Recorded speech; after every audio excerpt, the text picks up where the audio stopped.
Hasta ahora hemos trabajado el caso más idílico, donde toda la información necesaria para construir un modelo estadístico viene en un mismo fichero o de la misma tabla de una base de datos. Sin embargo, en la vida real, pues no siempre todo será tan sencillo, no todo vendrá de una sola tabla o incluso de una sola fuente de datos. Muchas veces dos datasets tendrán que ser combinados, unidos. Si usamos el anglicismo joined o mergueados, es la palabra a la que se suele referir cuando queremos combinar dos o más conjuntos de datasets para obtener más información, ya sea porque hay nuevas columnas o variables de información o porque se necesitan añadir filas procedentes de diferentes lugares. A veces los datasets pequeños necesitan ser apendizados, ¿no? Añadidos al final, de modo que se pueda construir un dataset más grande que contenga una imagen completa de lo que es la información. Entonces, tanto las operaciones de merging, ¿no? de unión, como de apendizado, de añadir al final, son dos de las operaciones más básicas que el buen analista de datos tiene que aprender de buenas a primeras. Vamos a ver cada una de ellas y para verlo vamos a utilizar diferentes datasets nuevos que todavía no hemos visto, que los tenemos ahí en la carpeta datasets. En particular hay uno que me encanta, que es el dataset del vino, ¿vale? Es un dataset que contiene información acerca de los minerales, los sulfatos y todo lo que tiene diferentes clases de vino que por cuestiones bastante evidentes viene separado en dos datasets, uno para vino blanco y otro para vino tinto.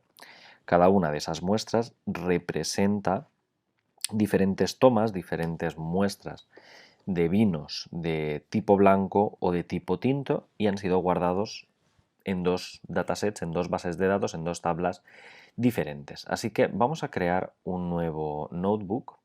Vamos a crear aquí el cuarto ya del tema y vamos a hacer concatenación de datos. Perfecto. Entonces, en este caso vamos a empezar desde cero de nuevo, concatenar y apendizar datasets.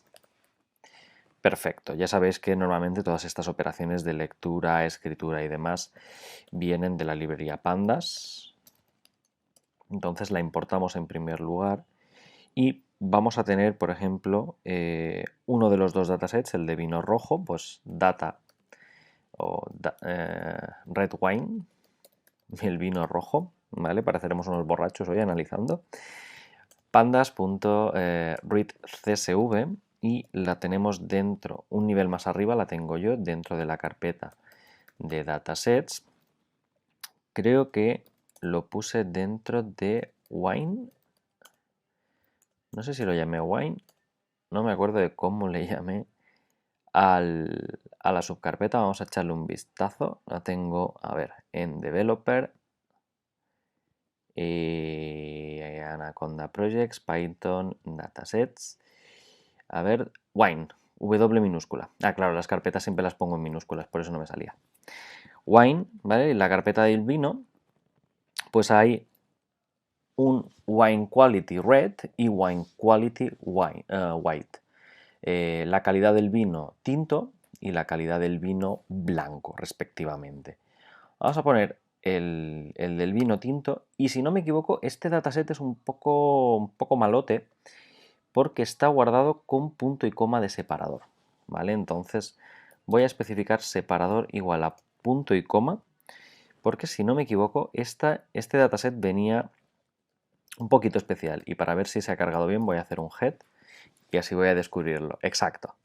¿Vale? Bueno, la fuente de datos del vino blanco, pues simplemente viene separados por punto y coma. Quien ha decidido guardar ese tipo de información, pues ha decidido que debían estar separados por puntos y comas en lugar de por comas, que es el separador estándar de un CSV. Bueno, vamos a investigar los nombres de las columnas. Ya sabéis que si al dataset le pido las columnas y a las columnas les pido los valores, columns es un array. Aquí tenemos todos y cada uno de los parámetros del vino. acidez fija, volatilidad de la acidez, ácido cítrico, azúcar residual, estos son cloruros, dióxido de sulfuro libre, los sulfuros que tiene el vino por ahí pululando, total de dióxido de sulfuro, la densidad del vino, supongo que debe ser, pH, sulfatos, alcohol y calidad del vino. Viene en la carpetita con una descripción, ¿vale? Con una pequeña descripción. Este dataset es uno ya de los clásicos, ¿vale? Donado por Ricardo Leardi en este caso, y está bastante bien y es uno de los clásicos que se utiliza para clasificar los vinos, por ejemplo, para hacer un clustering y demás. En este caso es una reducción del dataset original, tenía más de 30 variables, pero en esta versión que hemos tomado para el curso pues es un poquito reducida y no tiene tanta información.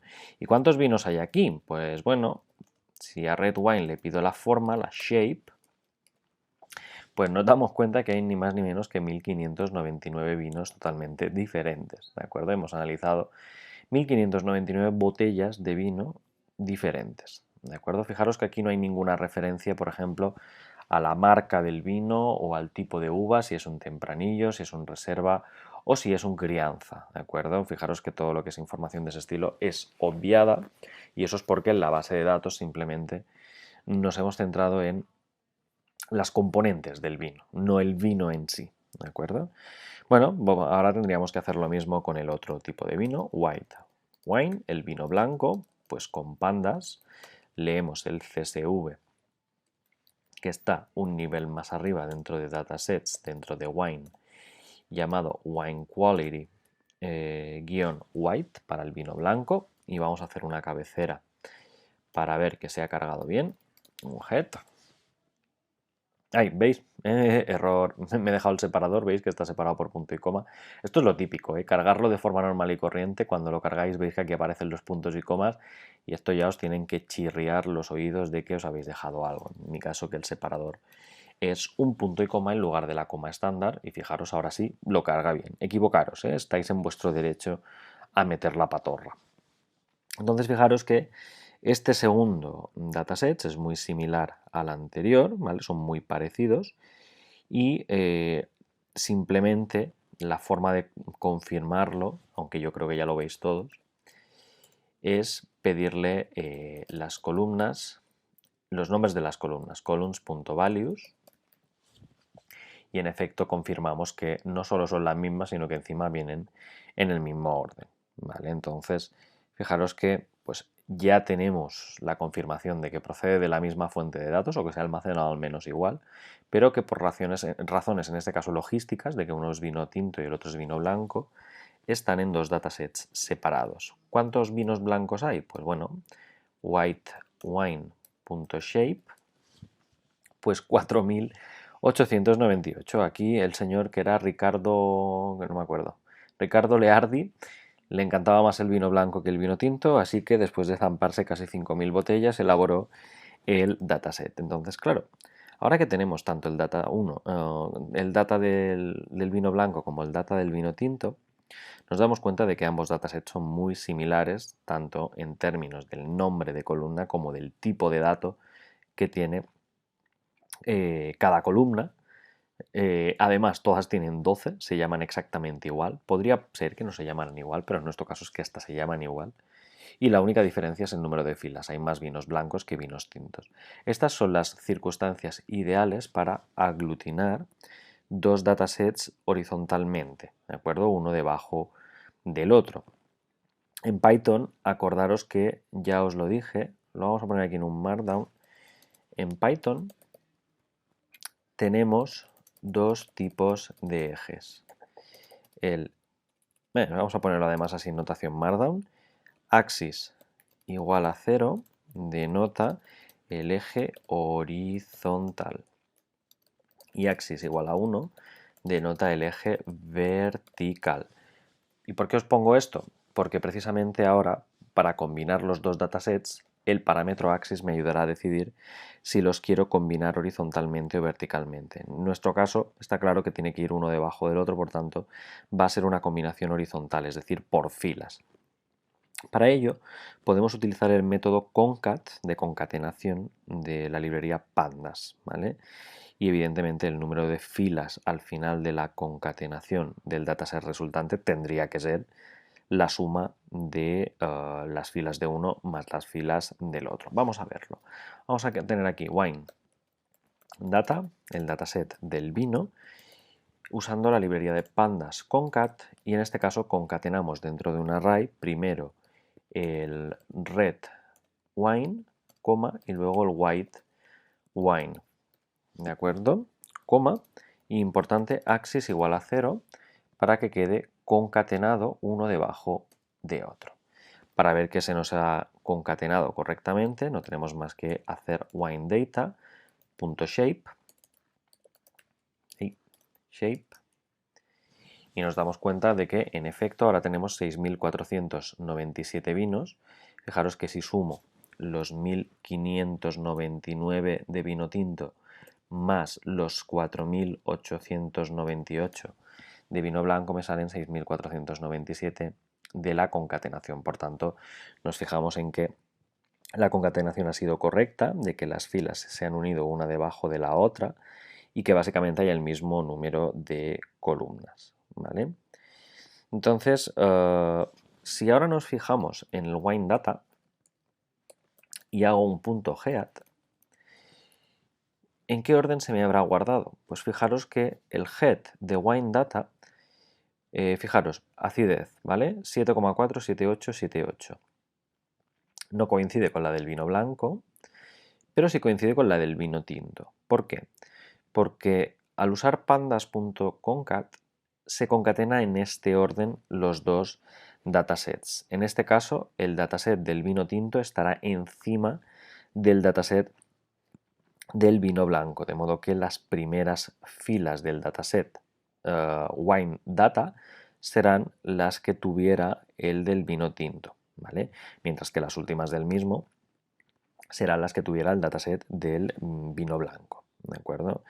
Entonces, fijaros que en este caso es muy importante el orden. Si vosotros colocáis aquí 2, 3, 4, 200 datasets y usáis la función concat, se os concatenarán uno debajo del otro en el orden que vosotros mismos especifiquéis.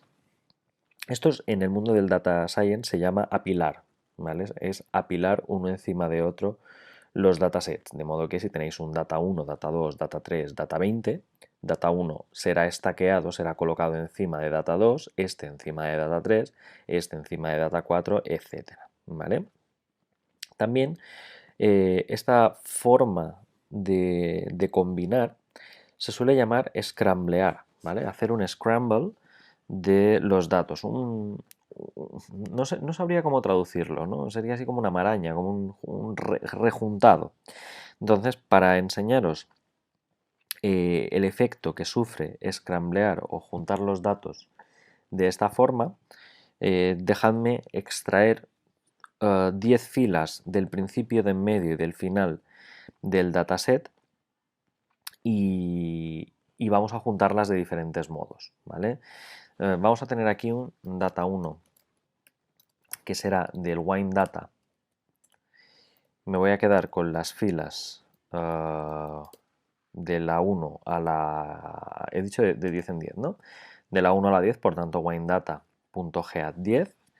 Voy a tener un data 2 que será winedata de la posición, por ejemplo, 300 a la 310. Y un data 3 que será de winedata un tail de los últimos 10. Fijaros que ahora tengo 3 pequeños datasets, ¿de acuerdo? Y ahora, a la hora de combinarlos, puedo hacer un wine scramble, como os he dicho, se llama la técnica del scramble, utilizando pandas.concat y juntar primero data 1, luego data 2, y luego data 3. Importante, no os dejéis axis igual a 0 para que os quede uno debajo del otro. ¿Vale? Entonces, una vez habéis hecho el wine scramble, uno lo puede imprimir y nos damos cuenta de que pues hemos cogido del 0 al 9, luego está del 300 al 309 y luego tenemos del 4888 hasta el 4897, ¿vale? Entonces tenemos aquí el apilado uno encima del otro. Y como os he dicho que el orden de los factores altera el producto en este caso, pues fijaros que si yo ahora hago un wine scramble, pero colocando primero el data 2, luego el data 1 y luego el data 3, y ya que estoy en una sola línea también lo imprimo, pues fijaros que primero aparecen los del 300 al 309, luego del 0 al 9 y luego del 4888 al 4897. ¿Vale? Entonces fijaros que el resultado es diferente. En este caso el orden se ve afectado. ¿De acuerdo? Entonces, bueno, en el caso de que queráis empezar por unir dos o más datasets procedentes de fuentes de datos diferentes, ya tenemos un pequeño punto de partida. En la siguiente clase lo vamos a hacer un poco más a lo bestia. No vamos a unir dos datasets, ni tres datasets, ni cuatro. Vamos a unir más de 300. Vamos a unir uno para cada día. Eso es algo muy típico. Yo, por ejemplo, cuando estaba en la empresa de videojuegos, cada día guardábamos un CSV con los registros de las partidas que habían ocurrido el día anterior. Entonces teníamos el dataset o el CSV del 1 de enero, teníamos el del 2 de enero, el del 3 de enero, el del 4 de enero, etcétera, etcétera, etcétera. Entonces una operación muy típica era el querer trabajar todo el mes de enero o todo el año 2012, todo el año 2013 y así sucesivamente, ¿no? Entonces vamos a ver cuando no es tan inmediato el cargarlos y evidentemente no es plausible escribir los nombres uno por uno de todos los datasets, qué modo podemos utilizar, qué técnica podemos ver que combine la función de concatenar por un lado con la opción de leer todos estos datasets.